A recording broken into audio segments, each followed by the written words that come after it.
My name is Patricia, and I was 29 years old when I thought I had found my soulmate, Keith. Our whirlwind romance led to marriage within just a year. Keith, an accountant, is a tall man whose infectious laughter fills any room. I work in digital marketing, and painting is my weekend passion. I've always been a meticulous planner, while Keith was more spontaneous. We complemented each other perfectly, or so it seemed. The day after our wedding, our living room was cluttered with gifts and cards, a beautiful chaos left from our celebration.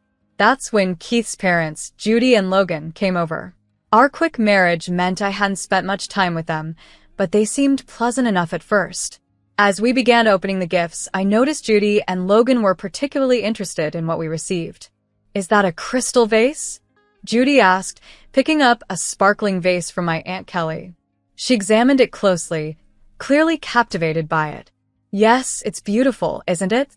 I replied, trying to divert her attention away from claiming it. However, Judy soon set it aside, suggesting nonchalantly, "We can find a good place for this at our house." Keith was distracted by some intricate kitchen tools from his cousin and didn't seem to notice. I gave him a pleading look, hoping he would intervene. He chuckled and told his mother, "Mom, that's our wedding gift," treating the situation as a joke. "Oh, come on. It'll just gather dust here. We'll use it," Logan added, wrapping an arm around Judy, making light of the matter. "Trying to keep the peace," I insisted. "Actually, I was thinking it would look great in our foyer." Judy's expression shifted to a mix of surprise and slight annoyance. "Patricia, you need to learn to share. We're family now, and families help each other out," she lectured, as if imparting a lesson. Keith, sensing the tension, quickly tried to diffuse it. "Let's not worry about this now. We got plenty of gifts." I nodded, swallowing my frustration. As they continued to earmark items for themselves, I felt as though strangers were laying claim to parts of my new life, and Keith just let them. The first year of our marriage passed swiftly, and soon it was time to celebrate our anniversary. Wanting it to be a memorable event, I reserved a table at Chez Louis, a quaint restaurant we both adored. I thought it would be thoughtful to invite Keith's parents, showing them they were valued. As we arrived, Judy and Logan were already there, browsing the menus. "This place is fancy," Judy remarked, her eyes on the elegant decor. Keith squeezed my hand under the table, silently appreciating my effort. As the evening unfolded, I hoped that this dinner would bridge the gaps and strengthen our family bonds.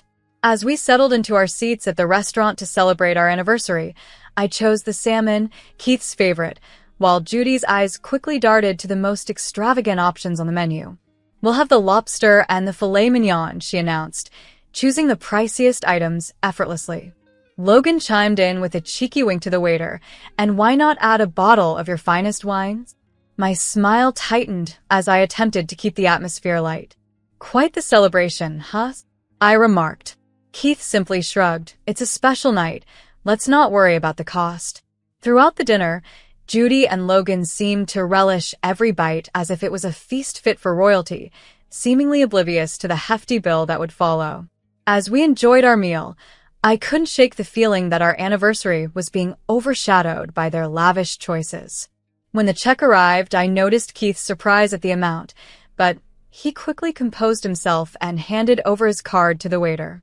As we left, Judy linked her arm with mine, her voice full of contentment. "Patricia, this was just lovely.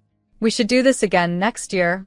Thanksgiving was just around the corner, and with it, the onset of the holiday season. Keith and I had begun to decorate our home, blending autumn hues with early Christmas festivity, creating a warm, inviting space. One evening, as we hung lights around the living room windows, Keith received a message.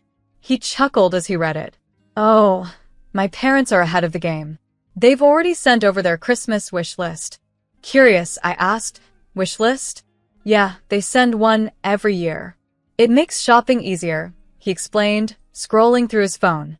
Handing it to me, I was taken aback by the extensive list filled with high-end electronics, designer clothes, and luxury goods that seemed more extravagant than necessary. "They can't be serious," I remarked, scrolling through the list in disbelief. Keith shrugged as he took his phone back. They like the good stuff. What can I say? I was at a loss for words, feeling a knot tighten in my stomach. With Keith's birthday also approaching, I had been excited to give him a special watch he had been eyeing for months. Now, the excitement was dampened by the thought that our holiday gifts seemed more about ticking off items on a lavish list than celebrating our love. When it came time for us to make our holiday wish list, I half-jokingly suggested, maybe we should just ask for charitable donations in our name. Keith laughed. Good one, but seriously, you need a new laptop, right? As the holidays approached, I decided on a practical gift for Judy and Logan, a nice coffee maker, nothing too extravagant. In return, they gifted me a set of scented candles. The candles were lovely, but the stark difference in our gift exchange was evident. Keith, however, seemed pleased with the sophisticated drone they gifted him. The unspoken expectation was clear. We were to give generously and receive modestly. It didn't sit right with me, but mentioning it only seemed to invite tension, so I remained silent, wrapping gifts and maintaining a cheerful demeanor through the holiday celebrations. Sitting at my desk, I was absorbed in work when the ping of an email notification drew my attention. It was about my quarterly bonus, which turned out to be more generous than expected. Immediately, I thought of using it for something special for Keith and me, a gesture to reignite the joy in our increasingly strained relationship. We had often dreamed of a romantic getaway to Venice, and it felt like the perfect opportunity to turn that dream into reality. That evening, I revealed the surprise to Keith over dinner. His reaction was pure joy. His face lit up with an excitement I hadn't seen in a long time. Venice, really? That's amazing, babe, he exclaimed, rising to give me a kiss. The happiness of the moment was palpable, but it was abruptly interrupted by his phone ringing. It was his mother. I overheard him excitedly share our plans, wishing he had kept it just between us a little longer. As he talked, I watched his enthusiasm fade into resignation. I know, you've always wanted to go, he said, his smile waning. He ended the call and turned to me, his expression somber. They want to come with us, he said, as if seeking my approval. I was stunned, my fork frozen in midair. To Venice? With us? I managed to ask, trying to keep my voice steady. Keith nodded, explaining, they said they've never been and always wanted to go. Let's take them. The room felt claustrophobic suddenly. It's supposed to be our trip, Keith. Ours, I emphasized, feeling a tightness in my chest. He was silent for a moment, then said, I know, but they're getting older and I feel bad. They've done so much for me. I thought about the unbalanced gift exchanges, the overindulgent anniversary dinner, and countless other concessions we had made. But this is our time, I insisted firmly. We can plan a trip with them some other time. This bonus, it's for us. Keith sighed, a deep sound of frustration. They won't understand that you know how they are. And you know how hard I've worked for this, I said, my words heavy with emotion. I want us to enjoy this together, just us, like we planned. Keith remained silent for a while, then relented. Okay, we'll tell them some other time might work better. But when it came time to have that conversation, Keith's resolve wavered. Look, maybe we can all go together next year, he suggested, but Judy was quick to dismiss the idea over the speakerphone. Why next year? We can afford it now, she countered, her tone thick with disappointment. I couldn't hold back any longer. Because this trip is for us, Judy. Keith and we need this time together, I said, my frustration evident. There was a pause before Judy retorted sharply. Well, that's very selfish of you, Patricia. Very selfish indeed. After the call, the atmosphere at home grew tense. Keith was visibly conflicted, but I stood firm. This trip to Venice was meant to be a dream for us, and I wasn't going to let it be compromised. In the days that followed, Keith seemed like a shadow of himself, leaving early for work and returning late. Our interactions dwindled to the bare minimum. Dinner's in the oven, I'd say as he walked in, my voice echoing off the walls of our now quiet home. Thanks, he'd reply, his voice equally empty, reflecting the growing distance between us. He'd reply with a word that felt hollow, lingering in the space between us. I missed him. Missed us. I yearned for the days when we dreamed together on the couch, our plans and laughter entwining effortlessly. I longed to break through the invisible wall that seemed to have erected itself after the argument about Venice. But every attempt to reach out felt like speaking through a barrier of thick glass. I could see him, but couldn't truly reach him. One particularly difficult evening, I found myself sitting across from Keith at the dinner table. The only sound was his fork clinking against his plate, punctuating the heavy silence. I cleared my throat. "Keith, we can't go on like this," I began, my voice a timid whisper, fearful of breaking the fragile peace. "We need to talk about what happened. We can't let this silence become our new normal." Keith continued to eat, his expression unreadable. Then, finally, he set down his fork, a sign I had his attention, if only for a moment. "What do you want me to say, Patricia?" he asked, a hint of weariness in his voice. "I want to understand why you're taking this so hard. Why does it feel like you're choosing them over me?" I replied, the hurt clear in my tone. He sighed, folding his hands in front of him. "They're my parents, Patricia. They've been hoping to go to Venice their whole lives. And what about what we've been hoping for? Our plans? Our dreams?" My frustration began to bubble up, my words becoming more pointed in my desperation to bridge the gap between us. Keith ran a hand through his hair, a gesture of exasperation I had come to recognize. I know, he said, and for a moment I saw a flicker of the man I married, conflicted, torn, but not indifferent. "It's just, they've always been there for me. I feel obligated, you know." "But where does that leave us, Keith?" I pressed, leaning forward to catch his eye. "What about our marriage?" He didn't respond immediately, and in that pause, a wave of fear washed over me. Perhaps we weren't as solid as I had believed. Perhaps our foundation was less rock and more sand, easily eroded by the steady tide of his parents' needs and wants. "It's supposed to be us against the world, Keith. Not me against you and them," I said quietly, my voice steady despite the emotions welling up inside me. He looked at me then, really looked at me, and I could see the conflict warring within him. "I know, Patricia. I just don't know how to make everyone happy." "That's just it," I said, a sudden clarity washing over me. "We can't always make everyone happy. But we made vows to each other, Keith. Doesn't that count for something?" He nodded slowly, his gaze lingering on the table before finding mine. "It does. It counts for a lot." The rest of the meal passed in contemplative silence, a shift from the strained quiet that had become our norm. It felt as though my words had either planted a seed or perhaps watered one that had been lying dormant within Keith all this time. The next morning, the sun poured in through the windows, but its warmth seemed absent from our home. I awoke to an unsettling quiet, the other side of the bed untouched from the night before. The emptiness of the house wrapped around me like a heavy blanket, suffocating in its silence. Rubbing the sleep from my eyes, I reached for my phone, bracing for the usual lack of messages, a silent testament to the distance between us. Instead, my screen was flooded with notifications, all from my bank. A lump formed in my throat as I read the details, multiple transactions, including airline tickets.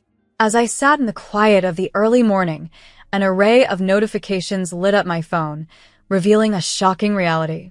Hotel bookings and a pair of airline tickets to Venice had been purchased under my account while I was asleep. The timestamps on the emails indicated that the flight had already departed hours ago.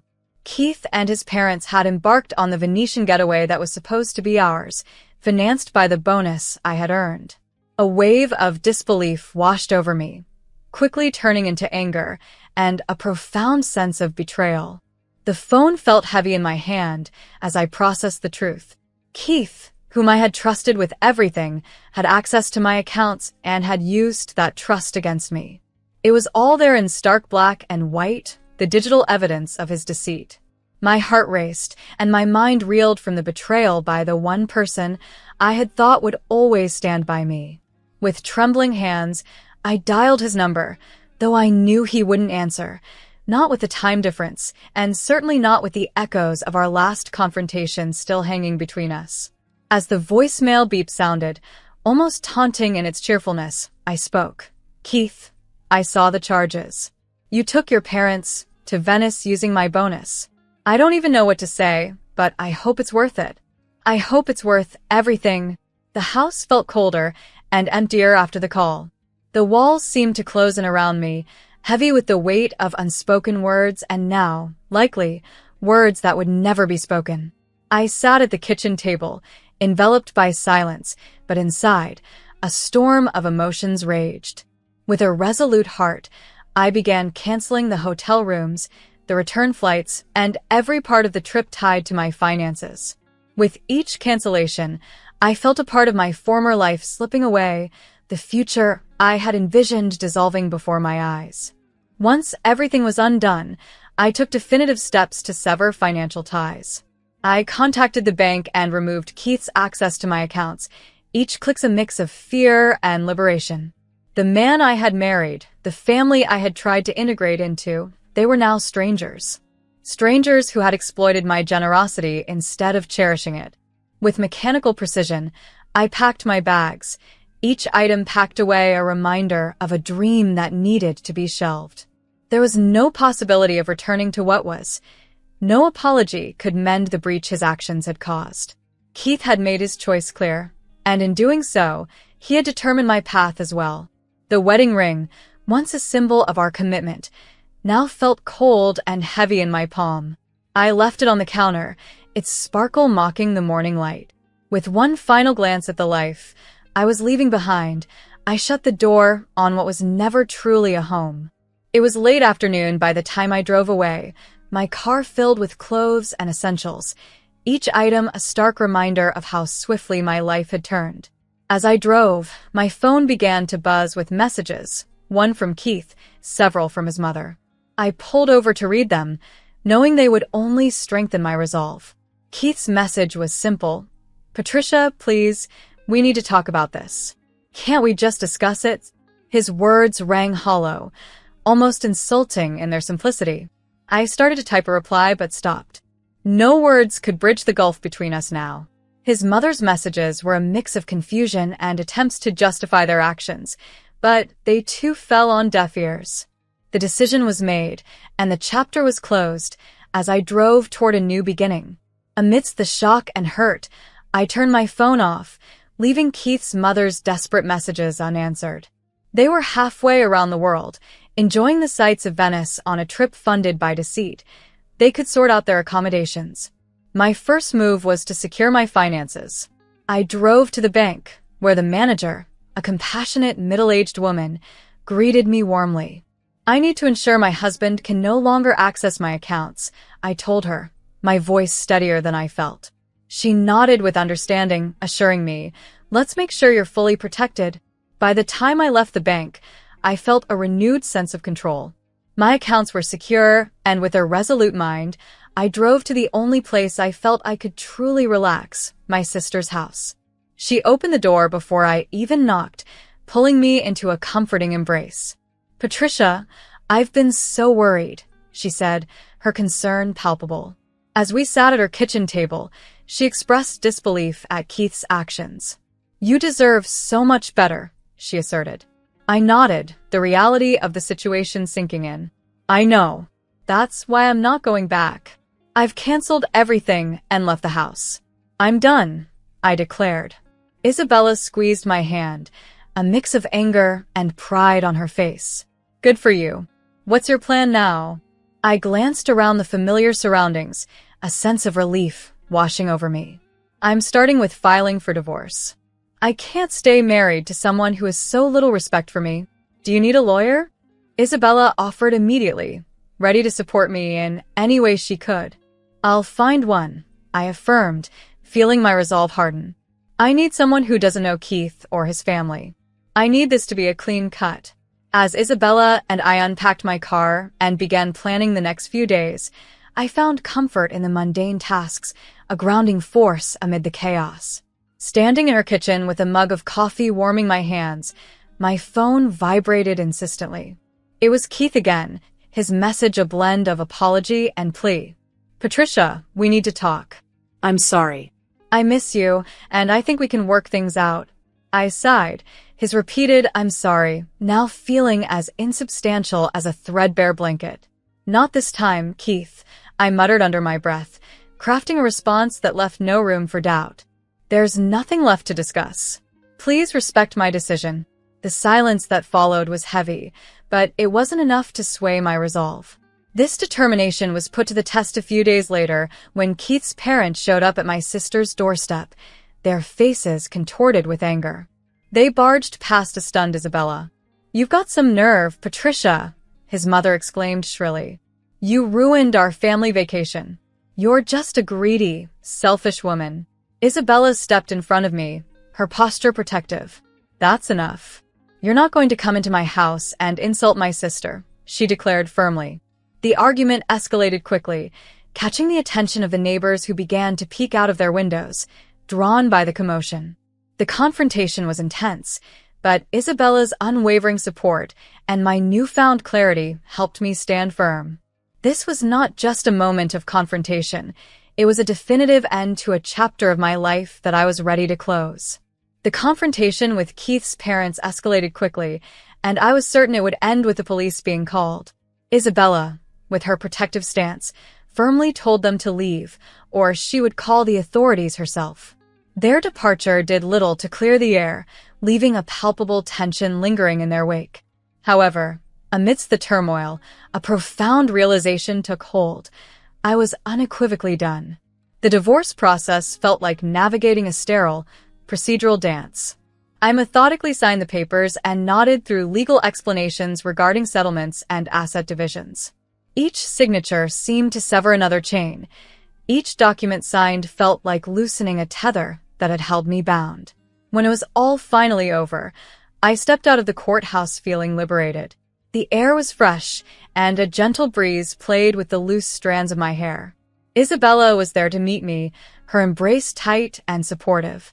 "You did it, Patricia," she whispered, pride resonating in her voice. Indeed, I had. I stood strong against the selfishness that tried to dominate me, against the manipulation that sought to keep me chained. I walked away from the courthouse, turning my back on a past that no longer had any hold on me. Keith's messages continued to arrive for a while, apologies, pleas, and eventually, expressions of anger. But I left them unread, floating in the digital void, as I moved on with my life. The apartment I rented was modest, but filled with sunlight. I decorated it with plants, filled the shelves with books, and began making new memories. I enrolled in courses that reignited a passion for learning I had neglected for too long. One tranquil evening, as I sat on my small balcony with a cup of tea in hand, I finally deleted Keith's number from my phone. It was a symbolic gesture, but one that felt deeply cathartic. I was truly free, free to heal, free to grow, and most importantly, free to be unapologetically myself. With each new day, I felt more empowered, embracing my newfound freedom and the endless possibilities that lay ahead.